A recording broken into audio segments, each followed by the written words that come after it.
I think there's a whole lot of people who are definitely waking up to the reality of the situation here in Minnesota. It does fascinate me the extent to which some folks don't seem to be able to connect the dots. And the example here locally in the St. Michael Albertville School District is you're right. I attended a legislative forum this week, and there were a number of legislators there, not just from our district, from outside as well, including Senator Mary Kunish, who happens to be the chair of the Senate Finance Committee. And there was also Representative Mary Frances Carty, who's the vice chair of the House Education Finance Committee. And the reason why they have this legislative forum, they've been doing it for years. I've lived here since 2012, and I've gone to it every single year that they've had it.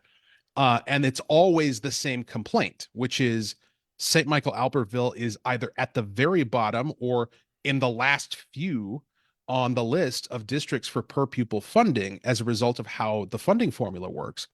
Right. And, to make a long story short, they keep making the case and they keep just pointing to the numbers and saying, why is it like this?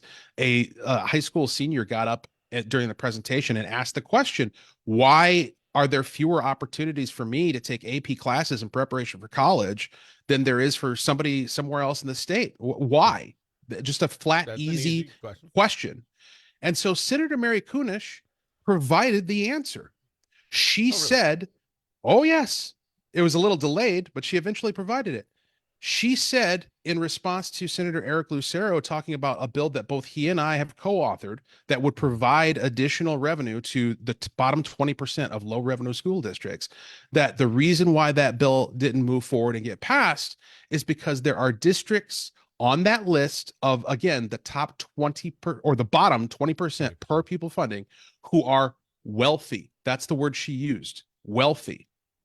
And I pointed out, I'm like, there's your answer. I appreciate you offering it. You gave the answer to our student as to why she doesn't have the same opportunities as everyone else. It's because the schema through which this state views the funding of public education is that you should not give money to people who, in their view, don't need it.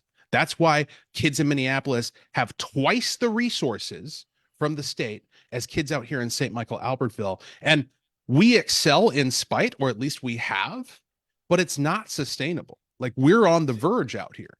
But this is my part where I wonder if folks catch on. This is the exact same people, and if they say that out loud, thank you. It's much easier to have the conversation when we're honest with each other. But this is at the same time, last session, they decided to make sure every child in the state got breakfast and lunch when they're at school. That's Even right. if they're in those wealthy districts that everybody's got, they got the McMansions up there. Don't worry, we'll pay your kids lunch. Then they come back at us and say, ooh, we miscalculated by $90 million. I don't know how you miscalculate. A third grader can do this. Number of children, times the number of what it costs per meal, times the 2 meals a day. Tell me the number. And they're off by 90 million. Do the people in Albertville, do the people out there say, it isn't congruent. It isn't a thought goes from one place to the other. It's a zigzag puzzle you can't put together. We don't send you more opportunities to go to college with AP classes because you're rich. But here, have free lunch. What? I was going to let that point slide. I'm so glad that you brought it up because you're absolutely right. What they're saying with that is, we'll give you money when it is politically expedient for us. So when we have the opportunity to put Tim Walz in a classroom to sign a bill and get hugged by a bunch of kids and have his picture taken, we'll give you money specifically for something you don't need. That's what we'll do. Okay. But when you ask us, when you beg us year after year for the per pupil funding we need to actually teach our kids, we're going to say no because you're too rich.